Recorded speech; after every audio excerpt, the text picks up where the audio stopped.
শহীদ ভারতীয় সেনা জওয়ান ঝন্টু আলী শেখের কফিনবন্দি দেহ পৌঁছল তার গ্রামের বাড়িতে। বীর জওয়ানকে সে শ্রদ্ধা জানাতে ঢল নামল মানুষের, চোখের জলে ভাসল গোটা গ্রাম। নদিয়ার তেহট্টের পাথরঘাটার বাসিন্দা জওয়ান ঝন্টু আলী শেখ। তার কফিনবন্দি দেহ যখন তার গ্রামে এসে পৌঁছয়, তখন রাস্তার দুধারে অসংখ্য মানুষের ভিড়। শহীদ ভারতীয় সেনাকে চোখের জলে শেষ বিদায় জানাতে হাজির পার্শ্ববর্তী অন্যান্য গ্রামের বাসিন্দাও। কড়া নিরাপত্তা বলয় এলাকা ঘিরে রেখেছিলেন বিএসএফ জওয়ানরা। কফিনবন্দি দেহের সামনে কান্নায় ভেঙে পড়লেন পরিবারের সদস্যরা। গান স্যালুটে বীর জওয়ানকে শেষ শ্রদ্ধা জানানো হয়।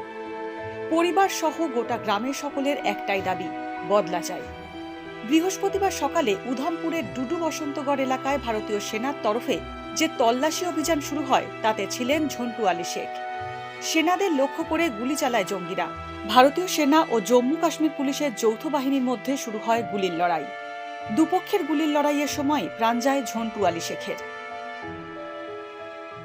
ডাউনলোড করুন এই সময় অ্যাপ iOS ও অ্যান্ড্রয়েডের জন্য।